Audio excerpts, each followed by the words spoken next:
Hello, welcome guys. आज English grammar की दूसरी क्लास में, पहली क्लास में हम लोग सेंटेंस का दो पोर्शन है, एक सब्जेक्ट और दूसरा प्रेडिकेट। सब्जेक्ट पोर्शन हम पढ़ चुके हैं और जिन्होंने ये वीडियो नहीं देखा हो पिछला, तो वो मेरे चैनल पर जाएं और उसमें देखें। इंग्लिश ग्रामर के अंदर आपको मिल जाएगा। इसमें हम प्रेडिकेट के बारे में ही पढ़ेंगे बेटा। प्रेडिकेट जो है, इसे तीन भागों में मुख्यतः बांट सकते हैं। एक है वर्ब, दूसरा ऑब्जेक्ट, तीसरा कॉम्प्लीमेंट। किसी भी सेंटेंस में वर्ब होगा ही होगा, बिना वर्ब के कोई सेंटेंस नहीं हो सकता। सब्जेक्ट के बाद वर्ब या वर्ब के बाद ऑब्जेक्ट या कॉम्प्लीमेंट, इसके फॉर्मेशन कुछ चेंजेस भी हो सकते हैं। ऑब्जेक्ट भी दो होते हैं बेटा, एक इनडायरेक्ट ऑब्जेक्ट और एक डायरेक्ट ऑब्जेक्ट। इसी के अलावा ऑब्जेक्ट के रूप में जिरंड भी यूज होता है, यानी वर्ब की first form plus ING. Infinitive भी यूज होता है, यानी टू प्लस वर्ब की फर्स्ट फॉर्म। इसको इन्फिनेटिव बोलते हैं, इसको जिरंड बोलते हैं। आइए हम देखते हैं। यहां आए हम लोग, पहला सेंटेंस है दे जंप। तो दे जंप का आप देख सकते हैं, दे जो है बेटा, ये सब्जेक्ट के रूप में यूज है, और जंप कूदना ये एक वर्ब है। ठीक है। इसी तरीके से अब देखिए, वर्ब है, इसका मतलब ये प्रेडिकेट का पार्ट है, क्योंकि प्रेडिकेट में वर्ब आती है। आगे देखिए, द स्टार शाइन।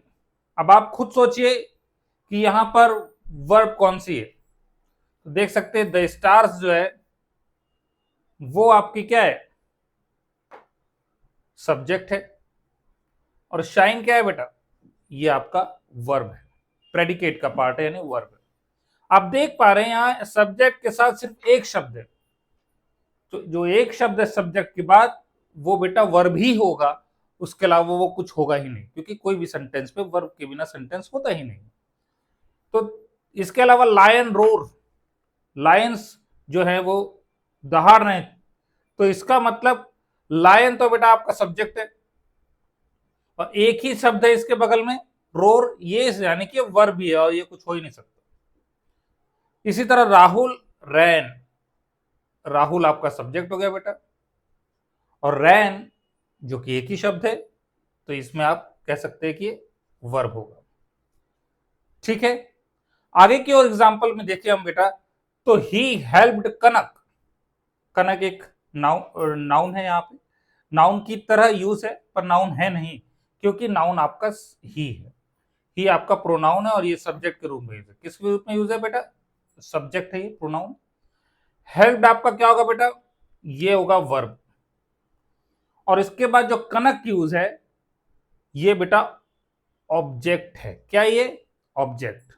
ऑब्जेक्ट में भी हम इसे कहेंगे डायरेक्ट ऑब्जेक्ट। यदि सेंटेंस में वर्ब के बाद सिर्फ एक वर्ड है, तो वो लगभग आपका डायरेक्ट ऑब्जेक्ट ही होगा। देखिए नेक्स्ट, सी, शी आपका सब्जेक्ट हो गया। सैंग अ सॉन्ग, सैंग आपका बेटा वर्ब हो गया, और अ सॉन्ग जो है आपका, क्योंकि एक ही ऑब्जेक्ट है इसमें, अ सॉन्ग, तो ये बेटा डायरेक्ट ऑब्जेक्ट ही होगा। ध्यान दीजिएगा, यदि एक ही वर्ब के बाद एक ही ऑब्जेक्ट है, तो डायरेक्ट ऑब्जेक्ट ही होगा। आइए, रोहित गेव मी अ पेन। रोहित बेटा एक सब्जेक्ट है, आपको मालूम है। गेव जो है वो आपका क्या है, वो आपका वर्ब है। मी अ पेन, आप देख रहे हैं यहाँ पे एक मी और एक अ पेन, ये एक ऑब्जेक्ट, दो ऑब्जेक्ट आपको यहाँ दिखने लग गए। रोहित गेव मी अ पेन। तो आपको मैं बता दूं बेटा, जो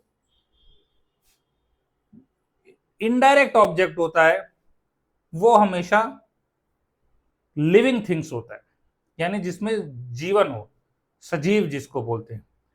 तो मी एक व्यक्ति है, किसी के बारे में बात हो रही है, तो वो इनडायरेक्ट ऑब्जेक्ट होगा। पेन निर्जीव चीज है, उसका में जान नहीं होती, इसलिए वो हमेशा डायरेक्ट ऑब्जेक्ट होगा। समझ में आया? फिर से सुनिए, यदि दो ऑब्जेक्ट आ गए सेंटेंस में, तो जो सजीव है, लिविंग थिंग है, वो आपका होगा इनडायरेक्ट ऑब्जेक्ट, और जो लिविंग थिंग है वो आपका होगा डायरेक्ट ऑब्जेक्ट। देखिए, रोहित गेव मी अ पेन। अब देखिए, ये तो सब्जेक्ट का पोर्शन होगा, ये गेव से लेकर पूरा पेन तक, ये पूरा ये आपका प्रेडिकेट का पोर्शन है बेटा। प्रेडिकेट में भी यदि देखें तो ये गेव वर्ब हो गया, मी क्योंकि एक लिविंग थिंग की बात हो रही है तो इनडायरेक्ट ऑब्जेक्ट हो गया, और अ पेन जो है बेटा ये डायरेक्ट ऑब्जेक्ट हो गया। समझ में आया? अब जैसे रोहित गेव अप, अब देखिए, आप यदि इसको सीक्वेंस को बदलना चाहते हैं, पेन को आगे लाना चाहते हैं और मी को बाद में लाना चाहते हैं, तो इसके लिए आपको टू या फॉर ही यूज करना पड़ेगा। इसके अलावा और ये दोनों प्रेपोजिशन है, टू और फॉर, इन प्रेपोजिशन का यूज करके आप सेंटेंस की फॉर्म को थोड़ा सा बदल सकते हैं। जैसे Rohit gave a pen to me, इसको इस तरह भी लिखा जा सकता है, लेकिन दोनों ही पोर्शन में आप देख सकते हैं डायरेक्ट ऑब्जेक्ट पेन होगा और इनडायरेक्ट ऑब्जेक्ट जो नॉन लिविंग थिंग है यानी मी होगा। इसी तरह है शी सैंग अ सॉन्ग, तो she सैंग a song for me, मेरे लिए। फॉर और टू ये सेंटेंस की फॉर्मेशन को बदलने के लिए, बाकी इसके अंदर भी आप जो है डायरेक्ट ऑब्जेक्ट वही होगा जो नॉन लिविंग थिंग है, जिसमें जीव नहीं होता, यानी सॉन्ग आप कह सकते हैं कि ये डायरेक्ट ऑब्जेक्ट होगा, और मी जो होगा ये इनडायरेक्ट ऑब्जेक्ट होगा। ठीक है बेटा, आगे देखते हैं। He gave me a horse. अब आप देखिएगा बेटा, इसमें मी लिविंग है, किसी व्यक्ति की बात हो रही है, मेरे लिए, और हॉर्स ये भी एक जानवर है, घोड़ा ये भी जिंदा है। तो आप सोचेंगे इसमें कौन सा डायरेक्ट इनडायरेक्ट होगा? आपने तो कहा था जो निर्जीव होता है वो, जो जो नॉन लिविंग थिंग होता है वो डायरेक्ट होता है, जो लिविंग थिंग होता है वो इनडायरेक्ट ऑब्जेक्ट होता है। लेकिन यहाँ तो मी और हॉर्स दोनों ही लिविंग थिंग्स है, सजीव हैं। तो बेटा देखिए, मैंने नीचे लिख दिया आपके उसके लिए, हुम यानी किसको, जो आंसर देगा इससे पूछेंगे he gave me a pen, तो हुम या हु, किसने किसको दिया, तो मी को दिया। तो जो बेटा हुम या किसको आंसर देगा वो आपका इनडायरेक्ट ऑब्जेक्ट होगा, और व्हाट क्या दिया, हॉर्स दिया, वो आपका डायरेक्ट ऑब्जेक्ट हो जाएगा। समझ में आया? यानी यदि दोनों सेंटेंस में दो ऑब्जेक्ट है और दोनों ही सजीव हैं, लिविंग थिंग है, तो हुम यानी किसको जो आंसर देगा वो आपका इनडायरेक्ट ऑब्जेक्ट होगा, और व्हाट क्या दिया उसने, हॉर्स दिया, वो आपका क्या हो जाएगा, डायरेक्ट ऑब्जेक्ट हो जाएगा बेटा। आई थिंक इसके आप स्क्रीनशॉट ले सकते हैं। अब हम आगे की ओर बढ़ते हैं बेटा। ऑब्जेक्ट में इनडायरेक्ट एंड डायरेक्ट ऑब्जेक्ट मैंने आपको बताया। अब इसी में देखिए, ऑब्जेक्ट के रूप में जिरंड भी यूज होता है, और ऑब्जेक्ट के रूप में जो है आप देख लें तो इन्फिनेटिव भी यूज होता है। ही लाइक्स ईटिंग फिश, आप देख सकते हो बेटा, ही जो है ये सब्जेक्ट हो गया आपका, लाइक्स आपका, और ईटिंग फिश ये पूरा पोर्शन आपका क्या है, ये प्रेडिकेट का पोर्शन है। इसमें आप देख सकते हैं कि ईटिंग, ईटिंग जो है वो ऑब्जेक्ट की तरह यूज किया गया है वर्ब के बाद, और ये वर्ब की फर्स्ट फॉर्म के साथ आईएनजी जुड़ा है, यानी जिरंड है। क्या है बेटा, जिरंड है। इसी तरह ही वांट टू वॉक, आप देख सकते हैं ही, वी जो है we want to walk, we आपका सब्जेक्ट हो गया, वांट आपका क्या होगा बेटा, वर्ब है, और टू वर्क आपका क्या होगा, इन्फिनेटिव, क्योंकि ये वर्क के आगे टू लगा है, टू प्लस वर्क की फर्स्ट फॉर्म इन्फिनेटिव कहलाता है। तो ऑब्जेक्ट के रूप में आप जिरंड भी यूज हो सकता है और इन्फिनेटिव भी हो सकता है। Mohan dislike gambling, gambling, Mohan को गैम्बलिंग यानी कि जुआ खेलना पसंद नहीं है, तो मोहन बेटा एक सब्जेक्ट है, इसके साथ डिसलाइक एक वर्ब है, और गैम्बलिंग क्या है आप बताइए, ये ऑब्जेक्ट है, और ऑब्जेक्ट किस रूप में है, जिरंड के रूप में। ऑब्जेक्ट है बेटा ये, और जिरंड के रूप में यूज है। ये भी ऑब्जेक्ट है, टू वर्क जिरंड के रूप में यूज है। यहां भी आपको देख रहे हैं ऑब्जेक्ट जो है जिरंड के रूप में यूज है। इसके अलावा दे डिसाइडेड टू लीव, उन्होंने डिसाइड किया कि जगह छोड़ दी जाए या चले जाया जाए, तो दे डिसाइडेड, डिसाइडेड बेटा वर्ब होगा, यहां से लेके यहां तक पूरा प्रेडिकेट का पोर्शन है। टू लीव आपको मालूम है, टू लीव क्या है, इन्फिनेटिव है, क्या है बेटा, इन्फिनेटिव है, जो कि ऑब्जेक्ट के रूप में यूज है।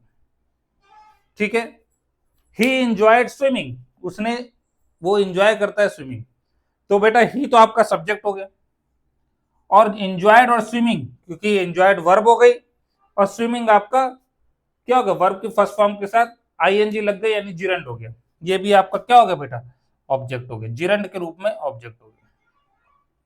दे प्रॉमिस टू वेट, दे आपका क्या हो गया बेटा, सब्जेक्ट हो गया, प्रॉमिस टू वेट, प्रॉमिस्ड आपका वर्ब हो गया, और टू वेट इंफिनिटिव हो गया, ऑब्जेक्ट के रूप में है, इंफिनिटिव यूज हुआ है। यहां तक समझ में आया बेटा आपको? आइए कुछ और आगे की ओर बढ़ते हैं, जो कि है कॉम्प्लीमेंट। प्रेडिकेट में वर्ब आपने देखा, ऑब्जेक्ट देखा, और ऑब्जेक्ट के बाद भी यदि कुछ आपको इंफॉर्मेशन मिलती है तो वो लगभग कॉम्प्लीमेंट या पूरक कहलाता है, वो होती है।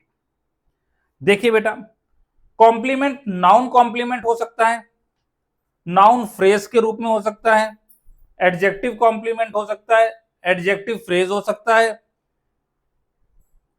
एडवर्बल हो सकता है।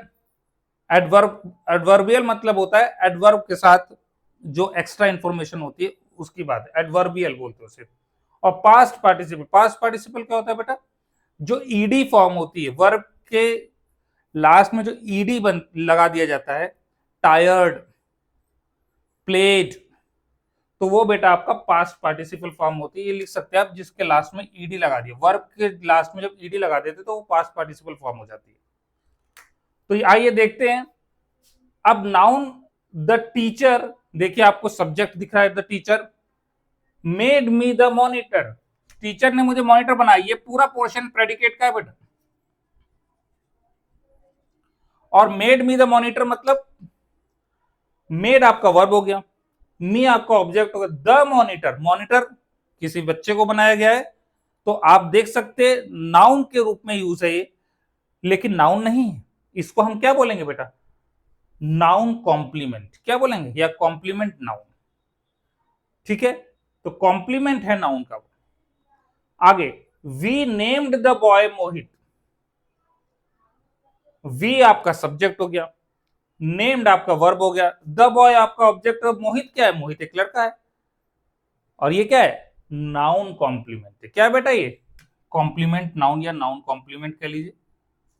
ठीक है, अब आगे आइए, they elected him the leader of the party, they subject हो गया, इलेक्टेड आपका, या पूरा ये वाला पोर्शन यहां से लेके यहां तक प्रेडिकेट है। अब ये किस रूप में है ये आपको देखना है।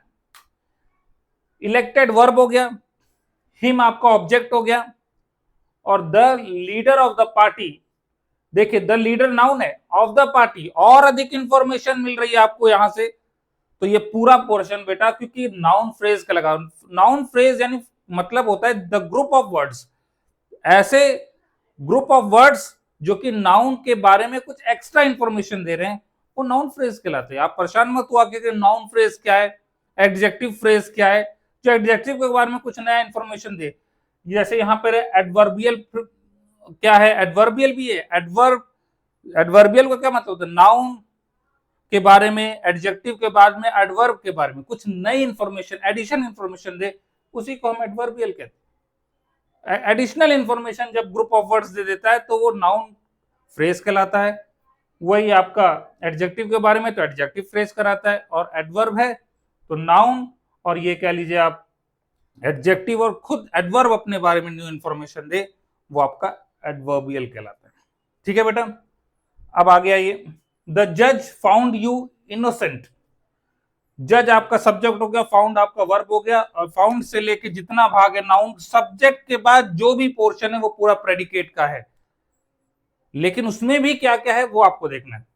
फाउंड आपका वर्ब होगा, यू आपका ऑब्जेक्ट होगा, इनोसेंट, इनोसेंट किसी एडजेक्टिव है ये बेटा, क्या है, एडजेक्टिव है, लेकिन एडजेक्टिव तो मैंने आपको बताया है, आपने देखा होगा एडजेक्टिव हमेशा नाउन के पहले आता है, ये लास्ट में यूज है, इसलिए बेटा ये एडजेक्टिव, एडजेक्टिव होगा तो ये एडजेक्टिव कॉम्प्लीमेंट के यूज में है। कैसे यूज है, कॉम्प्लीमेंट के रूप में यूज है, इसे एडजेक्टिव कॉम्प्लीमेंट पूरक कहेंगे। ठीक है, इसे एडजेक्टिव कॉम्प्लीमेंट कहेंगे। The news made him happy, news आपका सब्जेक्ट हो गया, द न्यूज मेड आपका वर्ब हो गया, और यहां से लेके मेड से लेके यहां तक आपका प्रेडिकेट हो गया, हिम ऑब्जेक्ट हो गया और हैप्पी आपका एडजेक्टिव कॉम्प्लीमेंट हो गया। ही फेल्ट हिमसेल्फ टायर्ड, मैंने बताया था कि ही सब्जेक्ट हो गया, फेल्ट वर्ब हो गया, हिमसेल्फ अपने आप को थका महसूस कर रहा है वो, टायर होता है TIRE थका हुआ, ईडी का फॉर्म लगा तो ये टायर्ड बन गया यानी पास्ट पार्टिसिपल। मैंने बताया कॉम्प्लीमेंट के अंदर पास्ट पार्टिसिपल यानी वर्ब के पीछे ईडी लगा दिया जाए, वो भी आपका कॉम्प्लीमेंट के रूप में देखा जाता है। ठीक है, they have saved much money for their old age, they आपका सब्जेक्ट हो गया बेटा। अब यहां से लेके पूरा यहां तक का पोर्शन आपका क्या है, प्रेडिकेट का है। अब हैव सेव्ड आपका क्या हो गया, वर्ब हो गया, मच मनी आपका क्या हो गया, ऑब्जेक्ट हो गया। अब और इंफॉर्मेशन आपको दी जा रही, for their old as, old age adjective है बेटा, और फॉर द ओल्ड एज ये पूरा पोर्शन एडजेक्टिव फ्रेज है। ग्रुप ऑफ वर्ड से जो ज्यादा इंफॉर्मेशन दे रहा है इसे एडजेक्टिव फ्रेज कहेंगे। ठीक है बेटा, यू आर देयर, अब देखो बेटा देयर जो है वो एडवर्ब, ये एडवर्बियल के फॉर्म में यूज है। ठीक है बेटा, देयर एडवर्ब होता है और लास्ट में यूज है एडवर्बियल हो गए। यू आर वर्ब है और लास्ट में देयर है तो ये एडवर्बियल के फॉर्म में यूज है बेटा, ये आपका प्रेडिकेट है। आई एम हियर ये भी एडवर्बियल के फॉर्म में यूज है। ठीक है, the rat was under the chair, देखिए द रैट आपका सब्जेक्ट हो गया और यहां से लेके यहां तक आपका प्रेडिकेट होगा, वॉज आपका क्या होगा, वर्ब होगा। अंडर द चेयर आपका, देखिए एडवर्बियल फ्रेज ये भी बताता है कि कहां कोई चीज है, सिचुएशन क्या है, प्लेस कहां पर है, तो ये बेटा पूरा जो है एडवर्बियल के अंदर जगह बता रहा है कि द रैट जो है वो अंडर द चेयर है, तो ये एक एडवर्बियल है बेटा। ठीक है, एक्स्ट्रा इंफॉर्मेशन दे रहा है आपको। The cat was on the table, तो कैट आपका, द कैट होगा आपका सब्जेक्ट होगा, वॉज आपका वर्ब होगा, ऑन द टेबल आपका एडवर्बियल होगा। ठीक है बेटा, the girls are in the library, the girls आपका क्या होगा बेटा, सब्जेक्ट होगा, वॉज आप आर आपका वर्ब होगा और जो बचा हुआ पोर्शन है क्योंकि लाइब्रेरी किसी प्लेस के बारे में बता रहे हैं, ये आपका इन द लाइब्रेरी आपका एडवर्बियल कॉम्प्लीमेंट के रूप में यूज है। ठीक है बेटा, तो आपने देखा, इसका आप स्क्रीनशॉट ले सकते हैं। इस वीडियो को बनाने में कुछ टाइम लग गया क्योंकि बेटा पहले जो व्हाइट बोर्ड था वो बहुत छोटा था, उस पर इतनी इंफॉर्मेशन लिखना मुश्किल हो जाती थी और छोटा लिखने के कारण आप लोगों को ये प्रॉब्लम आती थी कि आप लोग देख नहीं पाते थे, इसलिए ये वीडियो मैंने आपको थोड़ा टाइम लगा, लेकिन अब वीडियो रेगुलर आएंगे और इसी तरह मेरे वीडियो को देखते रहें और मेरे चैनल को सब्सक्राइब करें। धन्यवाद।